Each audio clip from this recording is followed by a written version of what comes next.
and welcome to Crossover. I'm Yi Shu in Beijing, and today I'm joined by a very special guest host and old friend of Crossover, Joanna Wei. Thank you. Joanna is the founder of the Beijing Makerspace and is also probably one of the most active people that I know who's involved in emerging technologies. Yeah. So, Joanna, we did so many shows in the last couple years about mobile technology. That seemed to be what everybody was talking about 2-3 years ago, even last year.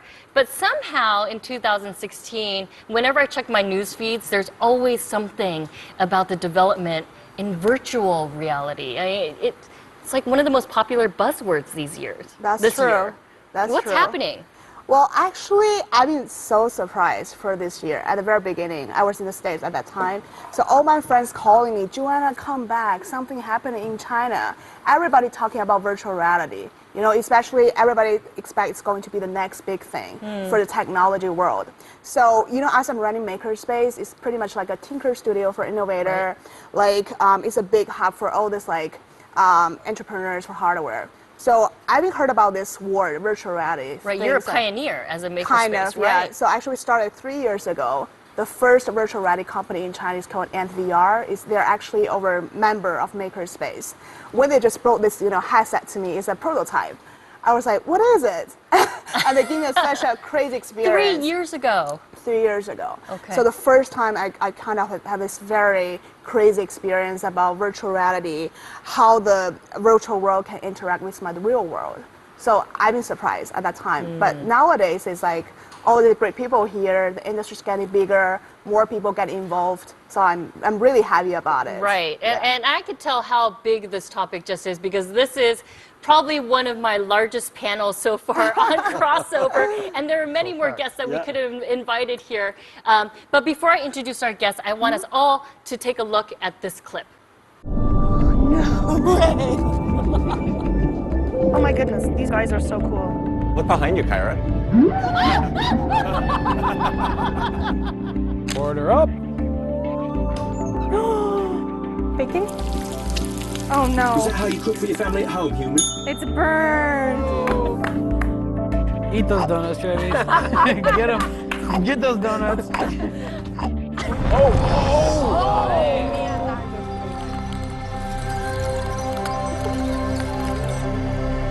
Look at this thing. Yes. So you gotta keep with the beat. That was good!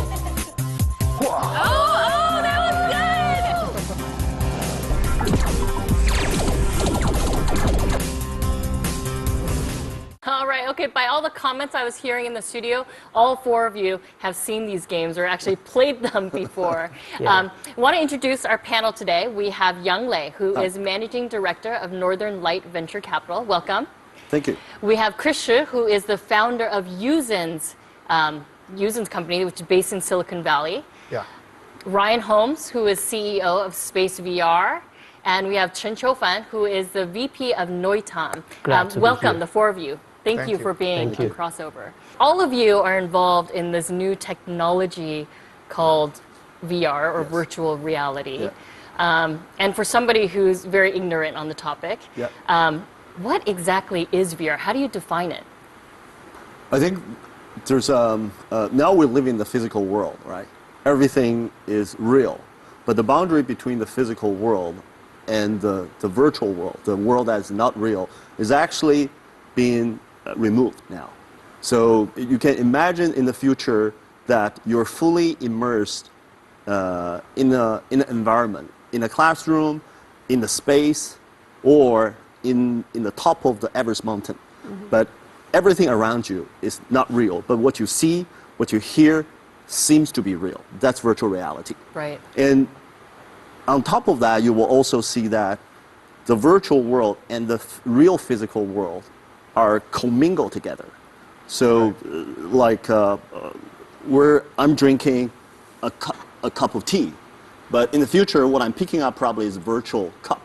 Right. And what I'm drinking probably is The point. it's Virtual water. Virtual water. virtual currency, probably. Right.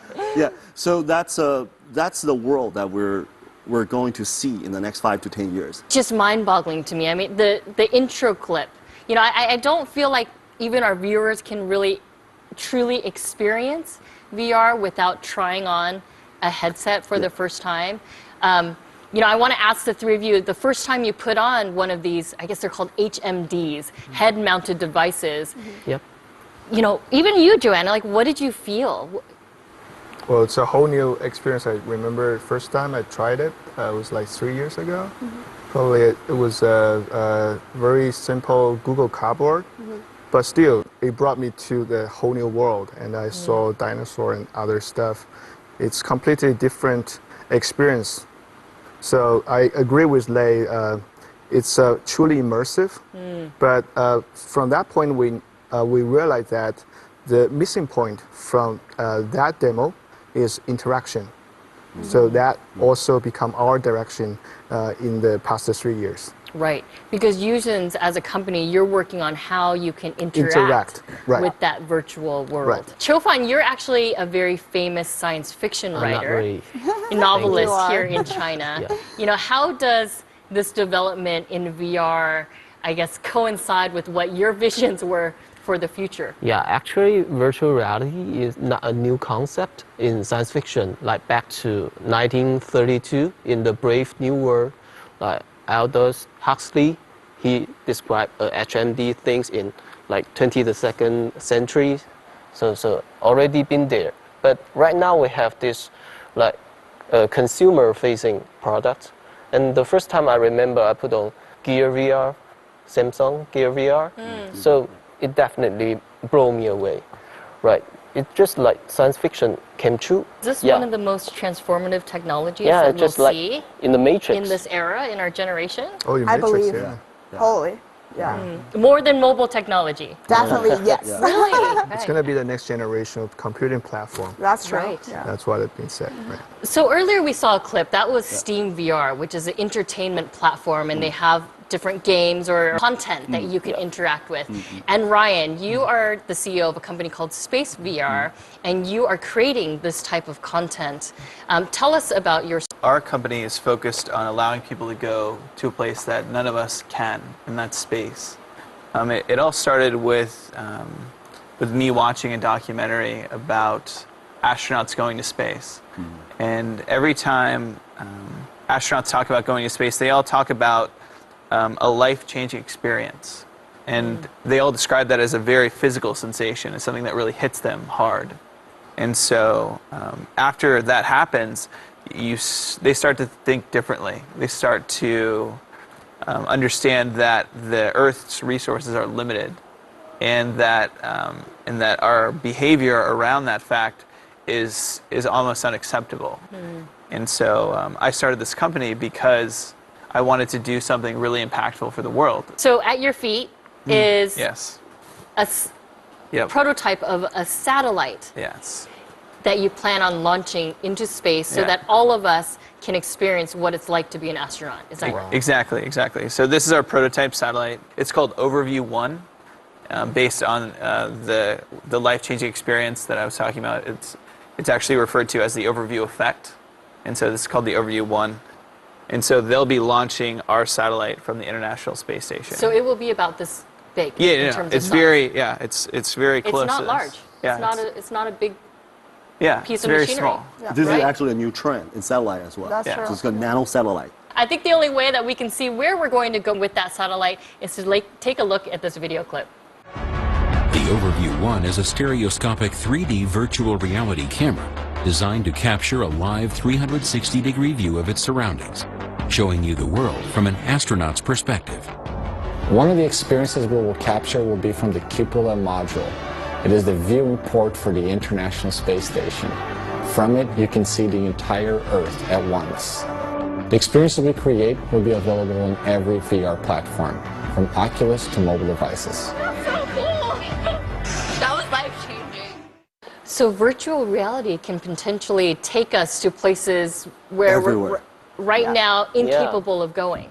In reality and even beyond. Beyond your imagination. And this is the power of VR. Yeah. Why has this all of a sudden become such a big buzzword? I mean, you know, Chris, you said you first put on a headset 3 years ago. You also said 3 years ago.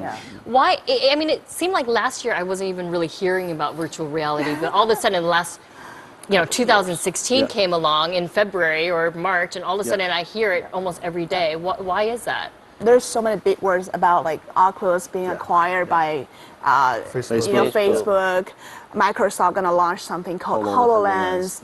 All these big words really get attention for the like mainstream people that are paying attention, and then media talk about it, and more people are getting interviewed. So I got to ask, those of you who've been in the industry for somewhat, were you just waiting for this to essentially, the tipping point to happen and all the attention to be focused on VR? I think that the people that have done that are real strong people, like the people that have been in VR for a long time, because it is only recently that it's been taking off. Sure. And so I'm not that strong. So I started this company about 1.5 years ago. Well, that's a great question. Chris, when did you start your company? We started like 2.5 years ago, but one of the co-founders, our CTO, he has been in this area for more than 10 years.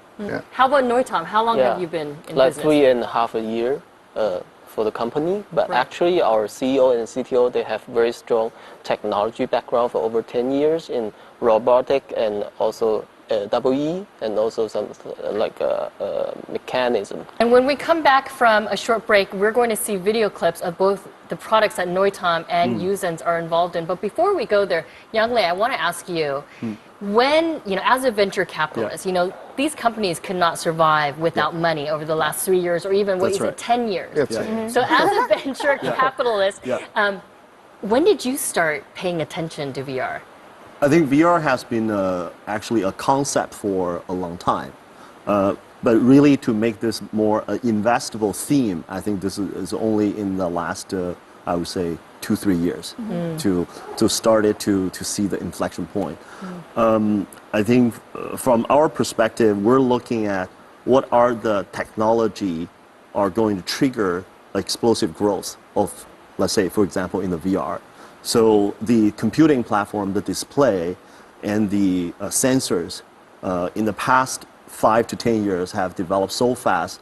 So I think it's really like 3 years ago, these things are all kind of merged together to create an experience of VR that other people had not expected in the past. So all of the people who are working in VR, and I think it's well represented here. You have the content developers, you have hardware with Chris, we have motion capture with Qiu Fan, all converging together to create this experience, That's finally, like you said, hitting an inflection point. All right, well, when we come back, we're going to see what Noitam and Uzens is all about. They're some of the most advanced developers in VR. Please stay tuned. We provide gesture control, position tracking, and environment sensing. What does that mean for somebody like me? So if my hands shake, my cup will shake. Your cup will shake too. The water will shake as well. Unfortunately. China is kind of like a market-driven, but in Silicon Valley, it's a technology-driven. And it was quite surprising to me that the Chinese market is moving a lot faster than the American market in VR. All right, and welcome back to Crossover, where we're talking about this hot new technological development, which is virtual reality.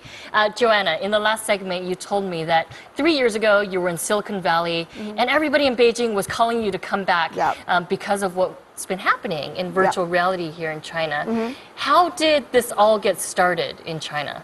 Well, I think the very beginning, as all this, guys mentioned, is like about 2 and 3 years ago, people starting to get notice about virtual reality can be something, the future. Basically, like I Craze, and VR, all this company, they're approaching me. It's like, hey, Joanna, we want to do some, prototype about the virtual reality. So for some company, they started doing their prototype at my makerspace because we have a very small heavy-duty machine rooms and prototype rooms. So we start from very beginning, and then we launched the products on Kickstarter, and we got the early adopters, and then from that point, so more and more companies start getting to know this, industry and get involved. One of these companies, you did mention Chris. Yeah, we did a Kickstarter. Kickstarter. Yeah. Right. I think we both launched project on Yes. Kickstarter. Yeah, we will. Yeah. That's Also, me too. and Space all of VR. them. Right, and of course, Space VR was started in San Francisco. We saw the demo earlier. Chris, tell me about what your company does. It provides 3D interaction solution for AR and VR. Okay. So basically, we provide gesture control, position tracking, and environment sensing. Yeah. What does that mean for somebody like me? You have in the virtual world, you need to touch stuff, right? You need to feel stuff. You need to see your finger, and you need to interact with the virtual object with your finger, with your hand, and you need the system to know your own position while you are moving.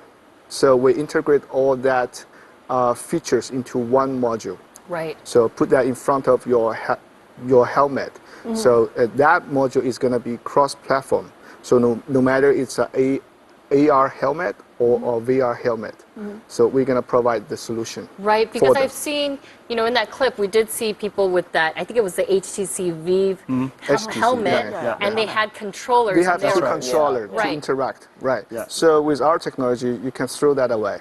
And then you can interact with stuff with your bare hands. Similarly to what you do, Cho-Fan earlier talked about motion capture. Yes. How does that get involved in VR? Our product is called Perception Neuron. How much money did you raise on Kickstarter? Like $600,000 US. Wow. It's the history record. For a back in Chinese, that like, year. team. In China. For a Chinese team? Yeah, for for Chinese Chinese team, year. yeah. It's really high. Yeah, so we realized that over 40% of our backers, they're using for like VR development. They're for developers. Content. So we think that the new thing is already coming.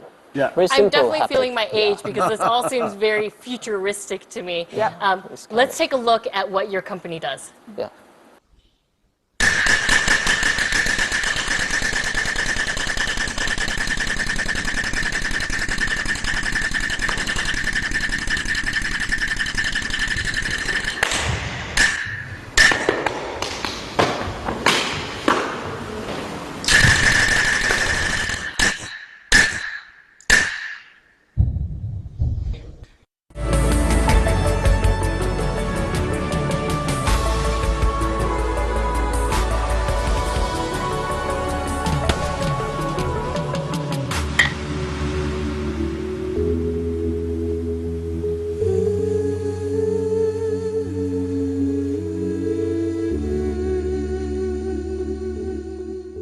Actually, the first time I put on a HMD, I Motion wasn't. sickness, right?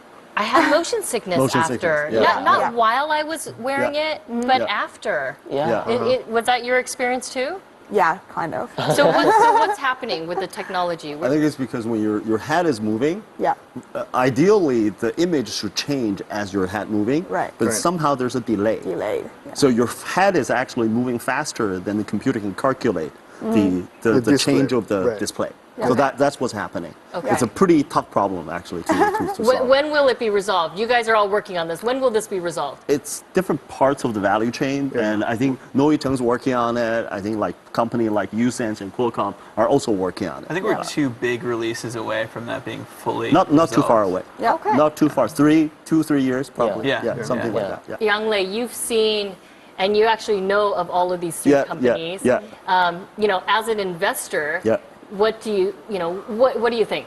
I think these are very You're an investor too. Yeah, we do. amazing companies actually. Because I've seen the development of Noiteng and Usense, right? The fundamental technology for Noiteng is motion capture, and for Usense is gesture recognition. The fundamental technology has been their pursuit for many years. Even before the founders started this company, they're working on the technology. And so very strong technology foundation, but I also see that they're not only developing the technology, but they're also adapting to the change of the industry.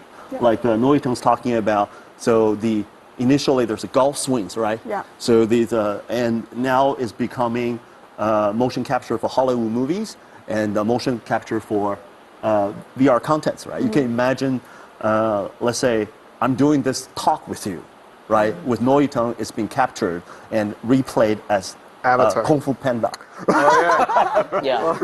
Absolutely. Yeah, that is pause, right? That's the power the of most the important use power case. of the and in the virtual reality world, actually you can change from a Kung Fu Panda to Pokemon, right? To Or the turtle guy. right. It's very simple. It's Yes. it's just that's the power of that. Wu-Gui. And I think U-Sense also is very. What I'm pretty amazed is the preciseness, the accuracy. So when you really look into their technology, is that when you move your finger, Shake it. it will gonna actually shake with it. The shake- precision of the movement. precision Right. is somewhere like a fraction of a millimeter. Wow. Fraction of a millimeter. It's like hair. The precision is basically Even the shape. the thickness of your hair, right? Right. So that's the precision you will have when you pick up a cup here. The cup will shake. This is the virtual cup. This is the real hand.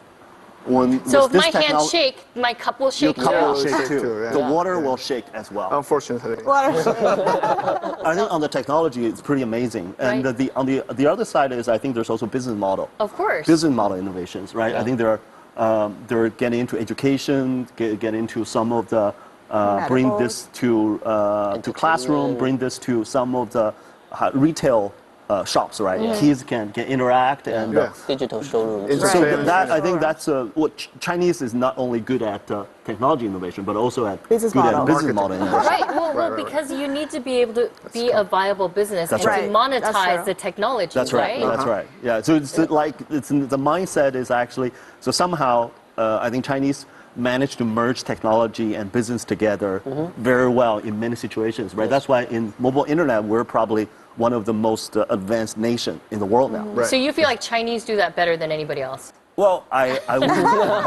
cannot say that. I think there's Ryan, what do you think?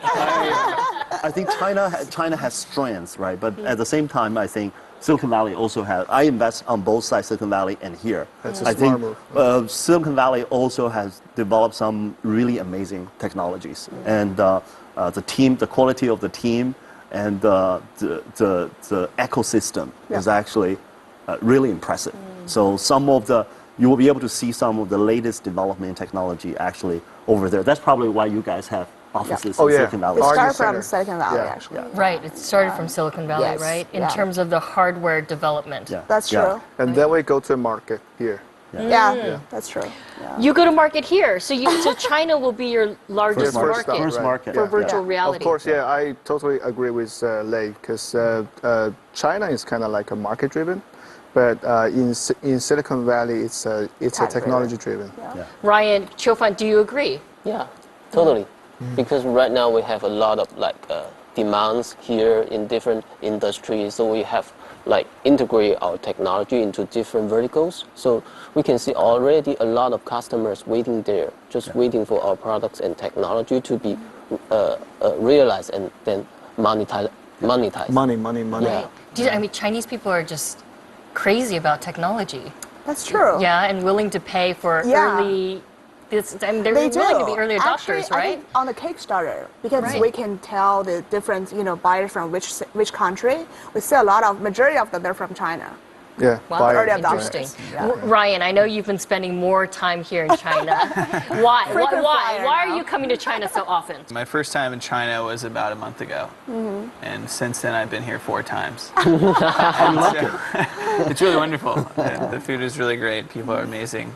Yeah, so I've noted the reason I've been coming back so much is because I've noticed, and it was quite surprising to me that the Chinese market is moving a lot faster than the American market in VR, and I think it has to do with the cultural difference, particularly around gaming. In China, you can meet an older woman, and she'll have several games, like hardcore games, on her cell phone. And in America, you just will never see that. You'll never see an older woman playing like Gears of War, or like some hardcore They don't Oh, even even Um, have Um, a smartphone, maybe. Right. But here, the culture is much more accepting of gaming, and it's more on both sexes. So male and female are both play games a lot. In America, it's only males. Yeah. Predominantly males. And so I think that culture is branching over to VR, and it's just taking off. Is it because, I kind of want to dive into this a little bit deeper. Is this because Chinese people are really looking to immerse themselves into something that's different from reality? I mean, go to all of these different places. What's happening? I think Chinese are, so if you look at the world, right? In every part of the world, there's very good Chinese businessmen. Right. Chinese have very good nose. So the nose actually, you can say, oh, very good nose. But the other thing you can say is a vision for the future. Yep. Right. So I think so we see a lot of U.S. companies, startups, right, are thinking about China as their first stop. Either first stop or this is a market they cannot avoid. Yes. So we've seen some U.S. company when they're doing Kickstarter launch or their own product launch, they realize like 30%, 20% of the customer from China. Right. They're making orders through internet. Right. So that's true. So they realize even they do nothing, they get 20 to 30%. So China is a big market, so they have to find partners and try to get into this market. So that's one of the things that we actually really like to do as well, is sometimes making investment in a U.S. company and help it to be successful in China, finding partners in China to grow together. Right. Well, and the sheer number of people here in China, it's a huge market. All right, well, this is absolutely fascinating. When we come back, we're going to talk more about this emerging technology, virtual reality. Please stay with us. How about heart? You can see it. That's so cool. So you can rotate it and look at it 360 degrees. Yes. I think we will see something really magnificent in 3 to 5 years. As a science fiction writer, so I'm not that optimistic. Right, I always see the dark side of future. Yes. Welcome back to Crossover, where we're talking about the latest developments in virtual reality. Before the break, we were talking about how virtual reality has developed in China and in the US, and I guess around the world, right? Because there are many different companies around the world that are engaged in this technology. We talked about immersive technology. So, when I put on the headset, I was transported to this mountaintop. Wonderful. Okay, but aside from the entertainment aspects, what are some other applications where VR can really make a big impact? Chofan? Yeah. For me, education should definitely be the next big area for VR application, because right now, as you can see, it's very Chinese characteristic, like the environment, like the cause of traffic, like the safety. It's all caused around this education thing, because if we have the VR classroom, in the future, everyone can take classes at home. So you're talking about potentially this global virtual classroom where children from different parts of the world could be touching and interacting with the same thing, right? Yeah, we definitely could do that. Is that happening? I mean, that's a possibility in the future. It's a VR collaboration. I think that's a very hot topic this year. Ryan, do you see what you're doing as being a potential teaching tool? Yeah, absolutely. We have someone that's going to be focusing on building our content into curriculum for schools. Some things that we're thinking about is like allowing kids to learn about countries as they float over them in space. Absolutely. Oh, now this is going to be a huge transformative piece of technology for our classrooms. Although I have to say, I can't imagine having my children go to a school where they're just going to be wearing a headset all day or evening. It's going to be very good for their eyes.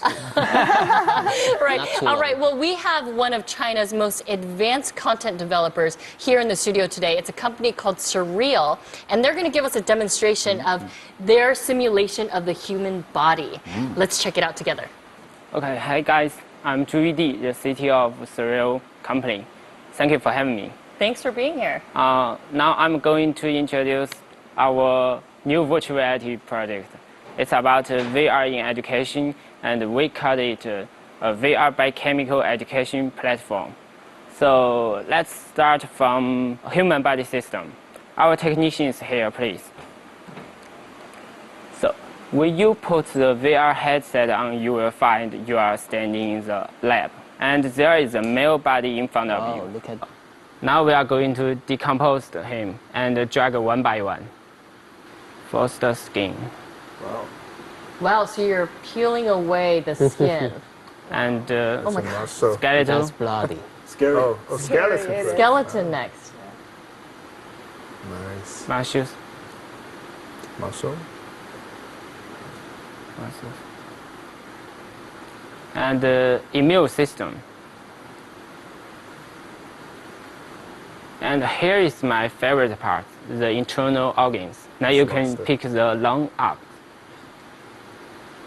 and observe the detail. How about heart? You can see it's Oh my God. beating. That's so cool. So you can rotate it and look at it 360 degrees. Yes.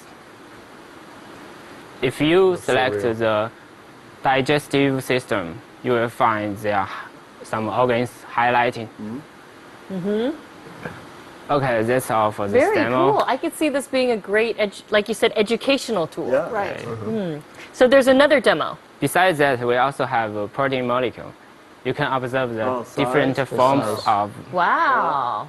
Right that. Yeah. protein, Rotation. such as the cartoon surface.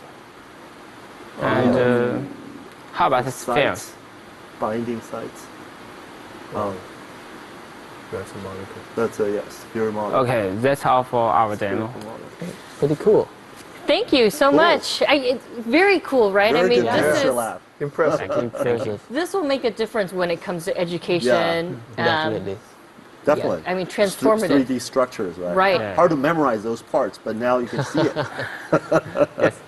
UD, can you tell me a bit about the story behind Surreal and Okay. the company? We did this from last year and with an American Research Institute. And they come to us, expected us to develop a VR project. They were satisfied with this result and they thought that could be very powerful tools for their research. And so far, the demo of this project has been showed in lots of universities, like China Medical University, Nankai University, and so on. So for Surreal, VR is not only for games, but also education. That's all. Thank you. All right. Thank you so much, Thank UD. you. Thank you. So, Yang Lei, I'm going to ask you because you come from the investment perspective. What did you think about what we saw?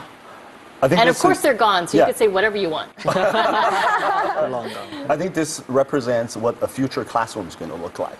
This is, I think, imagine that in a remote area where you probably won't be able to afford a complex chemical lab, but you still will be able to play around with the molecules. You'll be able to dissect,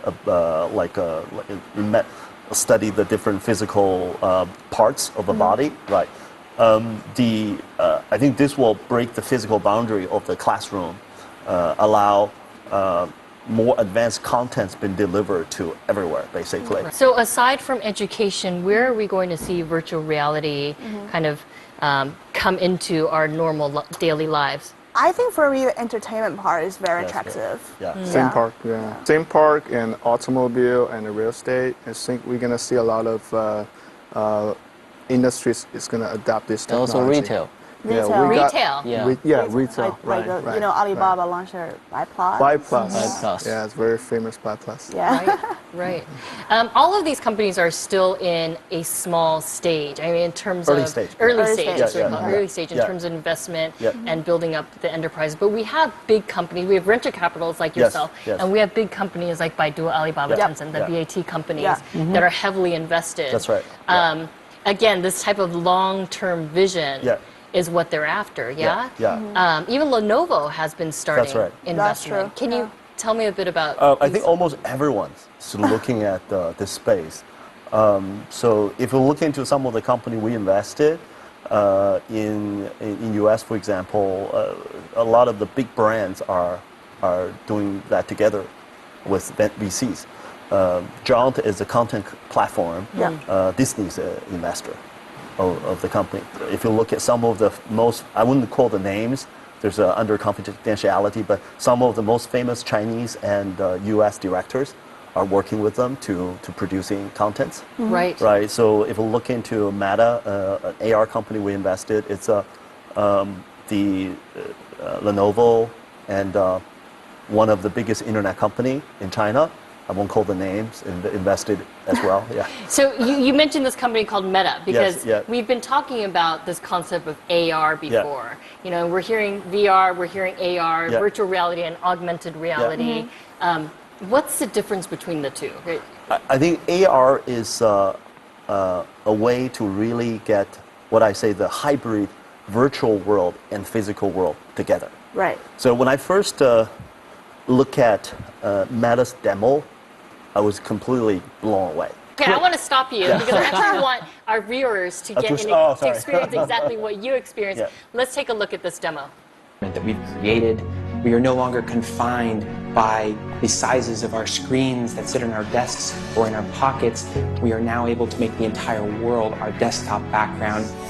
This kind of a product represents a new era in personal computing and nothing less. And these kinds of paradigm shifts happen very, very rarely. So to all you developers out there, this is your chance to change the way that we work, we learn, we shop, and we play. Join us in this brand new meta reality. Thank you. So back to feeling very futuristic. I mean, this looks like Tony Stark and Iron Man.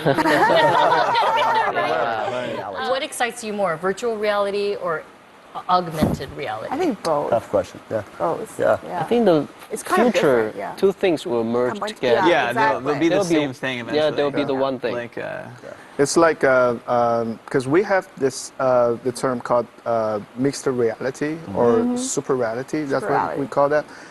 Because for virtual reality, you isolate yourself, like with from the real world. But with augmented reality, you are actually inside the real world. You are between the boundary, right? Yeah. So if you wanted to do something, you want to interact with the real world, you want to wear a augmented reality glass. But if you wanted to sit down, just enjoy your own moment, that's the time you go find your VR helmet, right? So we believe that in future, people will need both. So we're gonna put the both thing in one helmet. So if you're going to use mobile as an analogy, like where are we in terms of all this VR, AR technology? I don't know if you guys remember the iPod, the first product, right? The Steve Jobs saying you can put 1,000 music in your pocket. The very first, the big one. The big one that was about this big, right? About this big, right? 1,000 songs in your pocket. It was bulky. And it was bulky. But at that time, so this is the future. Right. I think we're at that stage. And iPhone really came out somewhere 3 to 5 years, 3 to 5 years 2007, after that, right? So I think we will see something really magnificent in 3 to 5 years. And how much from there, the world will be very different. How much do you think this magnificence is going to cost me to experience? I think you're probably the more richer class. We will try to cost I need a discount. as much as possible. 10,000 maybe. And I invest, I'll get a discount. I will give you an investor discount code. We typically have that, actually. Let's talk about, we've been talking about the positive aspects of VR and AR, but once again, I take a look at some of the photos that I see, and I see a room full of people with these VR headsets. They're not interacting with each other. You're no longer physically touching or hugging. You're virtually touching. What does this mean for our future society? I mean, will people be even more isolated from each other? I think a lot of those red flags are over-exaggerated. I mean, all of us spend our entire work days on computers, and then we go home to spend our home life on computers. And if that replaces that time, it's still going to be as good of a quality life as we have right now. But is our current quality of life a good quality of life when we're all looking at phones or? That's a very good question. So, our time get really fragmented today, right? So you're realizing your time is like 15 seconds, right? Because of the iPhone. At least you need to put the helmet on, so probably will stay there for. You won't put it on and immersive. So I think it's when you want immersion, you use VR, and when you want interaction, you want to talk to someone. I won't believe that I'll talk to my wife every day using the helmet. That would be too rare. Why get married? You can get married to a virtual AI. Right. Well, a lot of science fiction films have talked about that. Yeah. There's actually a company in San Francisco working on that. That is developing something like that in the movie Her. Is that what you're? Yeah, Her. As a science fiction writer, so I'm not that optimistic. Right. I always see the dark side of That's what you wrote about. Because one example I always love to talk about is like Avatar. It's on the movie Avatar. So like once you get too immersive and you get addicted to that another life, that beyond reality. So because human has limited, but in the virtual world you have no limitation. The only limitation is your imagination. So you can do anything. Like if you are like you can change your gender, change your species, change your appearance, your power or anything, or even the gravity. So you can do anything you want. So that would be super addicted. Right now, like the gamers, they're already super addicted, but in the future, like in the virtual reality, it will be more addictive. So with these virtual and augmented reality, we get further and further away from reality and exactly who we that's are. a possibility. So there is a danger of that. I mean, even social media today. Right? There's been articles talking about social media and how WeChat. social media, you're your social media persona versus who you are in real life. And Joanne, how do you see all this? Well, I think, we talked about the social VR last time on the conference of GIC. So I think social VR is kind of like something like you want to know somebody that you never can know like in your daily life. It's kind of provide a new possibility. But for me, because personally speaking, I prefer to talk to my friend like this. It's more interactive and more, immersive experience like this. And I guess it just all has to do with how we start introducing these types of technologies and letting people be aware. I mean, you're right. I mean, I would love to do nothing more than to sit here and talk for another 45 minutes, but unfortunately our time is up for today. Thank you. All of you, all five of you for being here. Today we're really talking about something that 5 years ago was unimaginable, and today it's reality. Thank you, all five of you. Thank you. Thank you. And thank you to our viewers at home for tuning in. We'll see you next weekend on Crossover. Bye for now.